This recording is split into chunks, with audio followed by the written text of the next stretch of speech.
Good morning. Welcome back to the Broadcast Retirement Network. I'm Jeff Snyder. This is BRN AM for Thursday, November 18th, 2021. And our top stories today, we'll discuss what occurred at Conference of the Parties 26 and transparency difficulties and a lack of supply chain ESG reporting. Joining me now to discuss this and a lot more, Bob Colley is the principal and founder of Colley ESG. Bob, so great to see you again. Thanks so much for joining us on the program this morning. Hi, Jeff. Good to see you as well.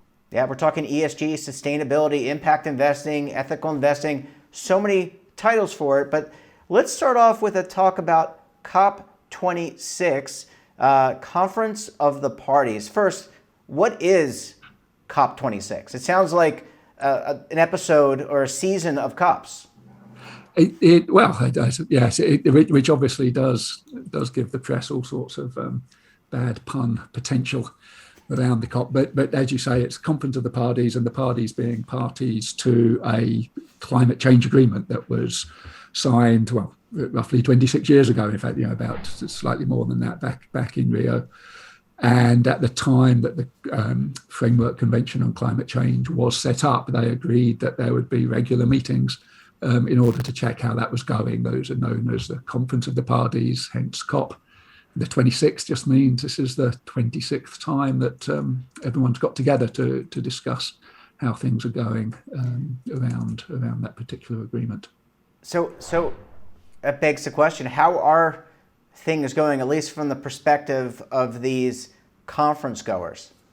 Well, I think in that nearly 30 years since the original agreement was signed, obviously climate change has moved from something that was a significant concern for a particular segment of society to something which has now become much more top of mind for a lot more people. So what you've got is something which has really gathered momentum as being a significant issue for public concern. So it's moved up the agenda.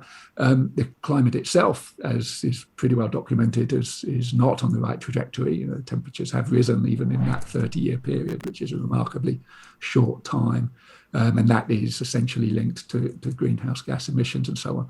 So there is certainly a lot of pressure to continue to find things to do in order to reverse that trend, which essentially means transitioning the economy from the way that we kind of got used to doing things for 200 or 300 years to a new way of doing things based much more around renewable energy, recycling, and all those things which we see around us all the time now is all linked to a more sustainable economy. Any key takeaways from this year's COP26? I know Paris Accord, agreement maybe is the right word. That's obviously top of mind. I think the U.S. kind of recommitting to that. But any takeaways that folks should be thinking about, whether you're an institutional investor or an individual investor, or maybe no investor? As you say, I mean, these. What's come out of this particular conference is a lot of agreements here, between different parties and a lot of multilateral parties. There's something on deforestation, for example. So there's quite a few agreements, none of which kind of hit that Paris Agreement level of significance and the degree of buy-in that there was into that. A lot of this conference in effect was around, well, how are we doing towards actually meeting the commitments that were made back in Paris. In terms of the impact for investors, it is hard to answer that question, just because you'll find some people out there saying, well, this is all nothing but talk. There was no substantial change there, which I think is probably too negative. And then other people, lauding these agreements that were made, saying, well, this is wonderful, it's a step forward, and so on, which again maybe slightly overstating the amount that was achieved. So there was definitely progress, but it was in a lot of little ways. So I kind of see it as it's just more momentum in a field which is moving so quickly anyway. I mean, if you're an investor today, you have to be watching what is happening around ESG, around sustainability in general, or you're just not watching the things which are affecting the value of your investments. There's just too big a story to ignore at the moment. Yeah, I can't go anywhere or read anything, I should say, or listen to anything where this doesn't come up as a topic. I'm not talking about COP26, I'm talking about sustainability, ethical investing, ESG. I mean, it's just a topic, even outside the financial world, that we continue to talk about. When you're in meetings with clients, and given that you're Kali ESG, you're the founder of Kali ESG, so your main focus is ESG, but even in talking with peers or people that are not in the ESG industry, they're asset owners, is this more top of mind, whether they're here in the US or there in the UK or in Europe? Yes, certainly in terms of it becoming such a big issue, the US probably has lagged a little bit behind Europe and the UK in terms of it kind of becoming front and center of attention. And a lot of what's happening in the US are investors in the US looking at what has happened in Europe and trying to learn from that. And you go around the world again, that there's different paces at which it's been adopted, and also different flavors. You've got a different emphasis of which factors are seen as most important between different countries. But those differences apart and the slight timing differences apart, this is a global trend. It is something which investors everywhere are really focusing on at the moment. Yeah, well, I'm certainly glad we have you to kind of break it down. It's important information that the viewers of this program and listeners can certainly take back to their own philosophies around investing. Bob, I need to take a very quick break. When we come back, we'll talk to Bob about the iteration of ESG transparency and also how ESG can factor or should factor into the supply chain disruptions. You're going to want to stay tuned right here on BRN AM.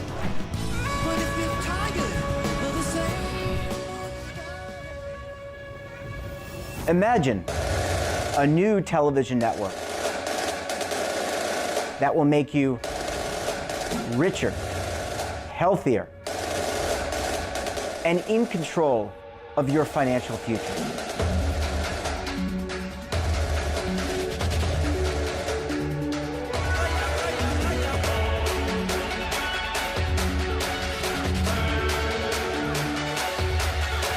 This network is for the policewoman in Nashville, Tennessee, the baker in Dubuque, Iowa, the teacher in Lexington, Kentucky.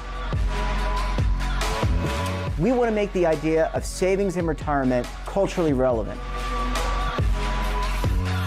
But what do you see as a defining issue of the midterms, especially for the smaller businesses? I mean, they are the lifeblood of the American economy.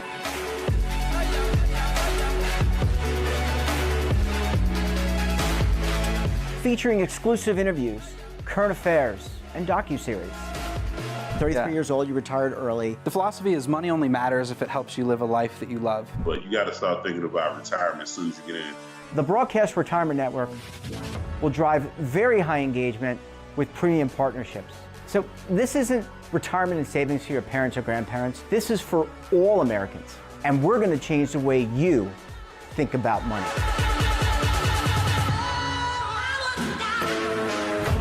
Welcome to the next frontier of retirement and savings.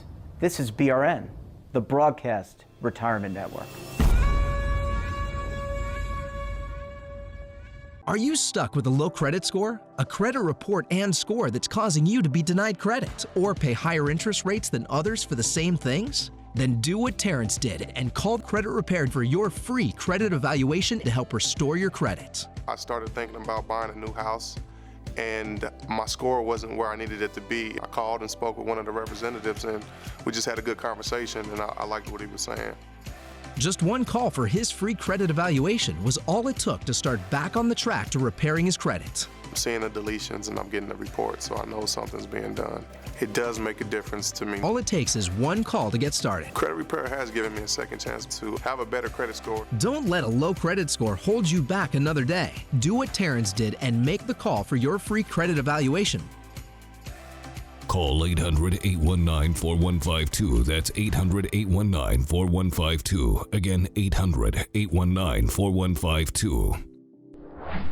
Welcome back. We're talking this morning to Bob Kali of Kali ESG. Bob, thanks as always for staying with us this morning. No, it's a pleasure, Jeff. Let's talk about transparency. This is something that we continue to talk about in the industry, the financial services, the retirement industry. Fitch talking about more transparency needed. I would say that we're all aligned in this, that we need a lot more transparency. But what's your take on this? Yeah, it is. It's fascinating, actually. My focus on ESG is something that's been getting bigger over the years. I've always worked in investment, but to be spending full time in this particular area has only come to pass in the last few years. And the deeper you get into it, the more you realize that it is every part of the investment chain is being shaken up by these changes. So it's not just that investors want more information, well, that then feeds back to the asset managers need to have more information in order to produce the reporting that the investors want. And that in turn means that the companies need to be generating the information that the asset managers and the investors want. So you've got this whole chain of demand for more information. And one of the things that makes that difficult in the case of ESG as compared to more traditional financial data is that it varies more between sectors. So, for example, if I'm considering investing in a forestry company or a technology company and I'm worried about sales, well, the sales are reasonably similar across those. If I'm analysing the business and I'm just looking at the sales trends, it doesn't matter that one's a forestry company and one's a technology company. But if I'm starting to think about, well, what are the implications of some of the environmental impacts that they're having or some of the social impacts that they're having, completely different set of considerations. You'd be crazy to say, well, in order to do proper analysis of impact, I need to know what's happening in terms of how you interact with, the indigenous people who, land rights and human rights abuses and so on, that you might ask of a forestry company. Well, you're not going to ask that of Google. It doesn't matter. It's not relevant to their business model, and vice versa between some of the data privacy issues and so on that you might have concerns about with a technology company. They're just not relevant to the forestry company. And so as we're looking for better data in order to analyze companies from an ESG perspective, it quickly gets more complicated because it's more dependent upon the particular business model of the company that you're looking at. Yeah, I mean, I would think that if I'm a private sector or a public company, there's a limit, not necessarily because I don't want to be disclosing information, but because I don't want my competitors down the street or across the pond to have information that they could then therefore use against me or compete against me as an owner, as a business. So, where are we? It's partly that, but the other thing, of course, is that your ability to generate data, even if you said, no, I want to give investors everything they want to know about all of the impacts that I'm having, whether it's environmental, social, and so on, you have a limited capacity as a company in order to generate that. What companies rightly don't want is a shareholder resolution after shareholder resolution saying we want this to be disclosed, we want that to be disclosed, and every one of these is a one-off requiring resources in order to then generate that data. From the company's point of view, far better to have standards, even if those standards are demanding that you reveal things which, in a different situation you might prefer not to reveal. If that's standardized, you know where you stand, you know what you need to produce, and you're not playing this game of constantly reacting to new demands and new demands. So one of the big trends that is happening at the moment is I think we're coalescing towards slightly more standardized disclosures, notwithstanding the sectoral points that I was just raising. And that will move us forward. It'll make it easier for asset managers to analyze the data and so on. But certainly the increase in demand for transparency and data from companies, it is putting a burden on them because you only have so much capacity to generate that data, even with the best will in the world. Yeah, I mean, the bigger companies can, I guess, afford to hire individual teams to manage this, put forth investor information through investor relations. Bob, but all down the supply chain, I would think that this has an impact. Not just, if you're a manufacturing company, you usually work with other entities to produce goods. So you may be getting goods from Asia. You may be getting goods from Africa. You may be putting things together in Asia. You may be shipping from Asia. How does ESG, how does this transparency affect all levels of the supply chain? Does it? Well, it does, and one of the things you need to be careful of, and again, as we move towards best practice here, I think we have to get better visibility into supply chain. So, and we have this in other areas as well. It's not just an ESG issue. But sometimes companies might be tempted to outsource the supply chain in order to outsource the apparent problem. So, if you directly employ your own workforce and you're giving them benefits and you're giving them healthcare and fair pay and so on, well, you might, because you then disclose some of the thing that's going on within that workforce, you might appear to be doing a worse job on some metrics than a competitor who has outsourced all of those things to someone else, and the individuals might have much less job security, much worse benefits, but that's hidden from your reporting because you've outsourced it down through the supply chain. So that is certainly an issue that people are very aware of. And again, we absolutely need better transparency into the supply chain if we're going to get this right. Now, data is never perfect. Investment isn't a world where you have all the data you want and you can fill out every box and work out the perfect solution. These sorts of data problems are just part of the world of being an investor. But the supply chain issues are a very real complication within the ESG world. Yeah, well, more data obviously needed, but the question is, can there be too much data, and do you get data overload? Bob Colley, always a pleasure chatting with you. Thanks for breaking down COP26. I can't wait till it's COP27. Maybe I'll be invited this time. Great to talk to you. Thanks so much for joining us, and we look forward to having you back on the program again very soon. Thank you. That wraps up this episode of BRN AM. Have a topic of interest, someone you think we should talk to, drop us a line. And don't forget, for all the information in retirement, market technology, personal finance, so much more, check out today's edition of our daily newsletter, The Morning Pulse. We're back again tomorrow for another edition of BRN AM. Until then, I'm Jeff Snyder. Stay safe, keep on saving, and don't forget, roll with the changes.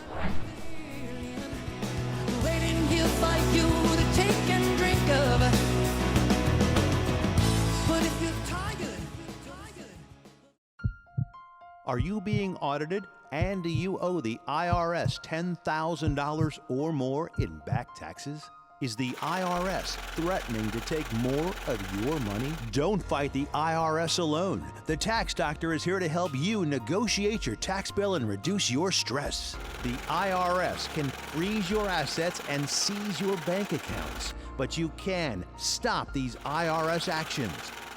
The Tax Doctor will work with you using our years of experience to represent your case to help you get the best resolution under the IRS guidelines. Help is here to deal with the IRS to reduce your stress. We've handled thousands of cases, so we know what we're doing. If you owe $10,000 or more in back taxes, do not call the IRS alone. Call a Tax Doctor now for a tax emergency analysis. Call 800-224-6439.